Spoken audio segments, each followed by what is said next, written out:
করছি না, ভেতরে করছি না।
আপনারা মন্দিরে যাওয়ার আগে এখানে জুতোগুলো খুলে আপনারা মন্দিরে চলে যাবেন গেট দিয়ে, সামনেই গেট আছে বাঁদিকে। আবার মন্দির থেকে ফিরে এখান থেকে আপনারা জুতো কালেক্ট করে নেবেন। এই যে আরে বাবা, এখানে ক্যামেরা করবেন না, ফোন বন্ধ করুন। আমি ঠিক ওনার কথাটা বুঝতে পারলাম না। মন্দিরের বাউন্ডারির পুরো বাইরে এই যে জুতো খোলার যে জায়গাটা, যেখানে জুতোটা খুলবে আবার মন্দির থেকে বেরিয়ে সবাই জুতোটা পরবে। আরে আমরা ব্লগার, আমরা তো মানুষকে তথ্য দিয়ে থাকি, সেইটুকু ওনার সেন্স নেই। কি অপরাধ ওই জায়গাটা আমি ভিডিও করেছি, মানুষকে বলছি। আর এটা হচ্ছে 2 নম্বর গেটে যাওয়ার ব্যারিকেড দিয়ে আমি যাচ্ছি। দেখুন বাউন্ডারির বাইরে আমি, উনি বলছেন ক্যামেরা করবেন না। কোনো সাধারণ মানুষকে দেখেছেন যে জুতোর ওখানে কেউ ক্যামেরা করে, ভিডিও করে? ওনার এইটুকু সেন্স পর্যন্ত নেই। যাই হোক বন্ধুরা, যেখানে আপনারা জুতো খুলে রাখবেন সেখানে আপনাদের একটা কুপন দেবে, কোনো টাকা পয়সা লাগে না, টোটালটাই ফ্রি। সোজা দেখতে পাচ্ছেন ওটাই হচ্ছে চৈতন্য গেট। বাঁদিকে গেলে 6 নম্বর গেট আসবে, ওখানে আপনারা গাড়ি ফ্রি অফ কস্টে রাখতে পারেন, পার্কিংয়ে কোনো চার্জ নেই, আপনারা 6 নম্বর গেট দিয়ে ঢুকতে পারেন। আর এখন আমি 2 নম্বর গেট দিয়ে ঢুকবো, চলুন ভেতরে গিয়ে কথা হবে।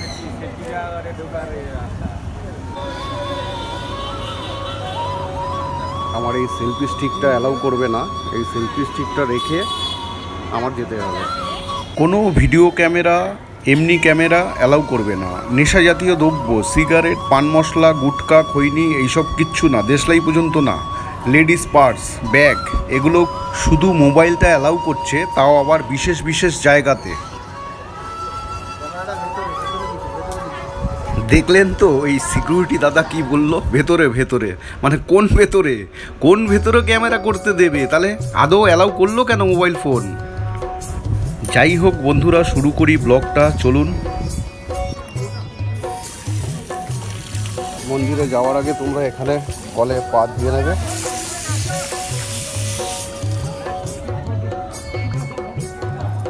জয় জগন্নাথ।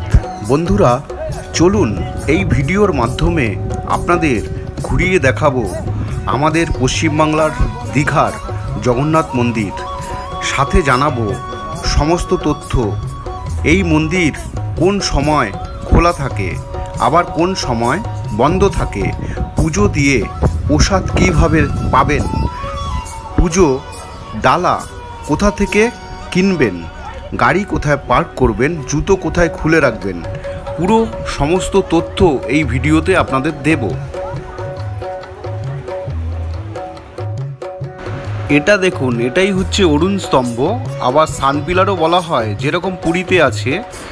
আর পুরীতেও যেরকম 4টে দুয়ার আছে, এই দীঘার জগন্নাথ মন্দিরেও 4টে দুয়ার আছে। আর এটাই হচ্ছে প্রথম দুয়ার।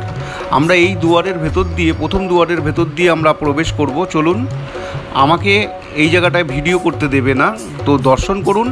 দেখতে পাচ্ছি একটা সিংহাসনে প্রভু জগন্নাথ দেবের মূর্তিটা দেখা যাচ্ছে। জয় জগন্নাথ। চলুন আগিয়ে যাই। এখন অ্যালাউ করছে না। আগে কিন্তু প্রচুর ব্লগারকে, প্রচুর সাধারণ লোককে কিন্তু ভিডিও করতে দিয়েছে, এখন বন্ধ হয়ে গেছে। যাই হোক, প্রথম দুয়ার পেরিয়ে এসে এরকম একটা চাতাল পাবেন, সামনে দেখছেন এটাই হচ্ছে সেকেন্ড দুয়ার। আর এই যে আমি যেই জায়গাটায় দাঁড়িয়ে আছি, আমার ডান পাশে আছে পদ্মপুকুর, বাঁ পাশেও আছে খুব সুন্দর করে সাজানো পদ্মপুকুর, আপনাদের দেখাচ্ছি। এই যে আমরা প্রথম দুয়ার পেরিয়ে এসে ডান পাশেই এটা পদ্মপুকুরটা দেখুন, খুব সুন্দর করে সাজিয়েছে। আর প্রচুর পুণ্যার্থীর ঢল, প্রচুর পর্যটক এখন দীঘাতে আসছে। আমাদের এই দীঘার জগন্নাথ দেবের মন্দির পুজো দিচ্ছে, দর্শন করছে। খুব সুন্দর ভাস্কর্য, খুব সুন্দরভাবে বানিয়েছে। অবশ্যই আপনারা আসবেন, সবাই মিলে আসবেন। দীঘায় এখন ভালো ভিড় হচ্ছে। আমাদের জগন্নাথ মন্দির প্রথমে বলতে গেলে এক কথাই মনে পড়ে যায় পুরীর জগন্নাথ মন্দির, কিন্তু এখন আমাদের পশ্চিমবাংলার পূর্ব মেদিনীপুরে দীঘার জগন্নাথ মন্দির কিন্তু হয়েছে, খুব সুন্দর করে সাজিয়েছে। তাই এখন দীঘাতে প্রচুর পর্যটক আসছে, জগন্নাথ মন্দির দর্শন করছে, পুজোও দিয়ে যাচ্ছে। জানেন 20 হেক্টর জমির উপরে গড়ে উঠেছে এই জগন্নাথ মন্দির। আমাদের পশ্চিমবঙ্গের মুখ্যমন্ত্রী মাননীয়া শ্রীমতী মমতা বন্দ্যোপাধ্যায় 30শে এপ্রিল 2025 অক্ষয় তৃতীয়ার দিন এই মন্দির উদ্বোধন করেন, আমাদের দিদি আর কি। এই মন্দিরের নির্মাণের দায়িত্ব দেওয়া হয় আমাদেরই নিউ টাউনের হিটকো কোম্পানিকে। মোবাইল ব্যবহার নিষিদ্ধ, এখানেই আমার মোবাইলটা বন্ধ করে দিতে হবে বন্ধুরা। এটাই হচ্ছে মূল মন্দির প্রভু জগন্নাথ দেবের। চলুন তাহলে ভেতরে যাই। আপনাদের ভেতরে নিমকাঠের প্রভু জগন্নাথ দেবের মূর্তি দর্শন কিন্তু করাতে পারলাম না, তার জন্য দুঃখিত। আগে সবাইকে অ্যালাউ করেছে, এখন করছে না। আমি এইভাবে আবার বেরিয়ে এলাম পুজো দিয়ে, শান্তিতে দর্শন করে পুজো দিলাম। আপনাদের পুজোর পদ্ধতিটা বলছি। আপনারা ডালাটা নিয়ে যাবেন, সেখানে ঠাকুরমশাই থাকবে, ডালাটা দিয়ে নামগোত্র বলে দক্ষিণা দিয়ে আপনারা পুজো করিয়ে আনবেন, যেরকম দক্ষিণেশ্বরে আমরা করি ওরকম টাইপেরই ব্যাপার, কোনো চাপের ব্যাপার নেই। আপনারা এখানে ডোনেশন করতে পারেন, অনলাইন আছে, অনলাইনের ব্যবস্থা আছে। আপনারা ক্যাশ কাউন্টার আছে, সেখানেও আপনারা প্রণামী দিতে পারেন বক্সে। আর পুজোর জন্য আলাদা 50 টাকা 100 টাকা প্রসাদ পাওয়া যায় এই মন্দিরের পেছন দিকে, সেটা আপনাদের দেখাবো আমি একটু আগে গিয়ে। আপনারা সেখান থেকে প্রসাদ গ্রহণ করতে পারেন 50 টাকা 100 টাকা দিয়ে। আর ডালা আপনারা 6 নম্বর গেট বা 2 নম্বর গেট, যেখানে আমি জুতো দেখিয়েছি তার আগে প্রচুর ডালার দোকান ছিল।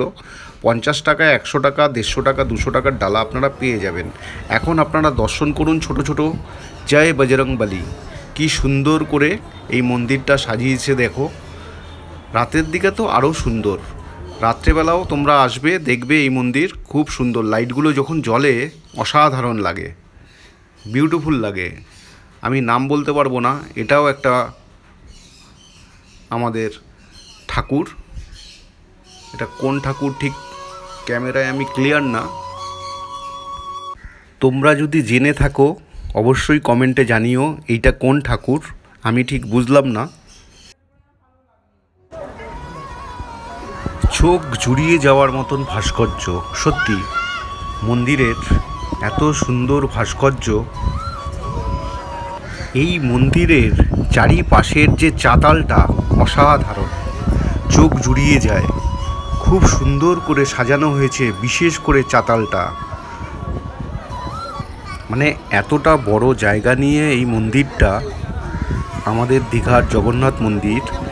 1 লক্ষেরও বেশি যদি পুণ্যার্থী একবারে এই মন্দিরে প্রবেশ করে তাতেও কোনো অসুবিধে হবে না। আর খুব বড় চাতালটা খুব বড়। ভাস্কর্য দেখো মন্দিরের, অসাধারণ শিল্পকলা। এটাই হচ্ছে বেলে পাথরের মার্বেল আর কি, স্যান্ড মার্বেল আর কি। এটা পুরোটাই রাজস্থান থেকে এসছে, এই মার্বেল দিয়েই তৈরি হয়েছে। আর দেখো এরকম জিনিস দেখতে পারবে, এরকম ছোট ছোট সিংহাসন ঠাকুর রেখেছে, খুব সুন্দর করে সাজিয়েছে। দূরে দেখা যাচ্ছে হাতি, দুপাশে দুটো ঘোড়াও আছে, ওইদিকে ঘোড়া দেখিয়েছিলাম। আমি সাইড দিয়ে একটু গেটটা তোমাদের দেখাচ্ছি। দেখো এখানেই হচ্ছে প্রসাদ দিচ্ছিল, আমি গিয়ে ভেতরে গিয়ে প্রসাদ নিয়েছি। আর এখান থেকেই তোমরা লাইন দিয়ে বাড়ির জন্য প্রসাদ নিয়ে যেতে পারো। এটা একদম লাস্ট দুয়ারটা। আর এটাই হচ্ছে রান্নাঘর, জগন্নাথ দেবের যে রান্নাঘর, এটাই হচ্ছে রান্নাঘর। খুব বড় রান্নাঘর, ভোগ হয় এখানে, ভোগ। আর এই মন্দিরটা থেকেই আমরা প্রসাদ গ্রহণ করলাম। আর এইটাই হচ্ছে প্রভু জগন্নাথ দেবের মূল মন্দির। দেখো ধ্বজাটা উড়ছে।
শুধু দুঃখ রয়ে গেল, আমি ব্লগের মাধ্যমে, ভিডিওর মাধ্যমে তোমাদের দর্শন করাতে পারলাম না, প্রভু জগন্নাথ দেবকে দেখাতে পারলাম না। যাই হোক, ব্লগার বলে আমার কোনো আলাদা সুযোগ সুবিধে নেই।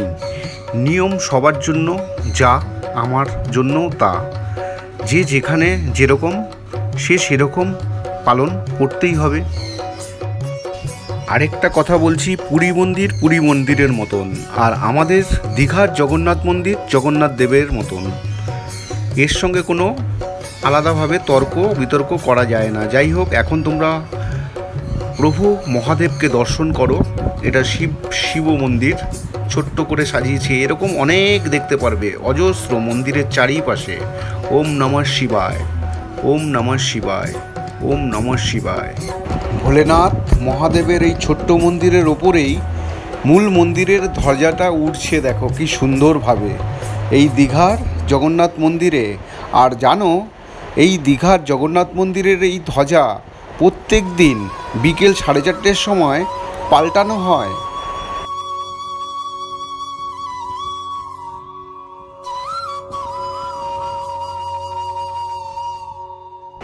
র্যাম্প এই দিকে, এই যে এক্সিট। যারা প্রতিবন্ধী, যারা বয়স্ক, যাদের পায়ের প্রবলেম, ঘুরে বেড়াতে একটু অসুবিধে, তাদের জন্য কিন্তু এই হুইল চেয়ার ফেসিলিটিস এই মন্দিরে আপনারা পাবেন। মন্দির কর্তৃপক্ষ কিন্তু করেছে, তার জন্য কোনো টাকা পয়সা লাগে না। আপনারা গেটের সামনে এই হুইল চেয়ারের ব্যবস্থা করা আছে, আপনারা যোগাযোগ করে নেবেন, তারপরে এই হুইল চেয়ারে করে মন্দির ঘুরতে পারবেন। পুরো বাউন্ডারিটা দেখেছেন, কত বড় বাউন্ডারি। আর এই যে স্তম্ভগুলো দেখুন, লাইট লাগানো। রাতের সময় কিন্তু দারুণ লাগে লাইটগুলো যখন জ্বলে। আর দূরে দেখা যাচ্ছে রথ, 3টে রথ দেখতে পাচ্ছেন। আমি একটু আগে নিয়ে যাব, আপনাদের দেখাবো রথটা। আর এই রথ কিছুদিন আগেই গেল এই দীঘাতে, প্রচুর পুণ্যার্থীর ভক্তের ঢল, হোটেলই পাওয়া যাচ্ছিল না, এত পর্যটকরা এসেছিল এই রথে। এই যে দেখুন কি সুন্দর লাগছে, বড় বড় 3টি রথ।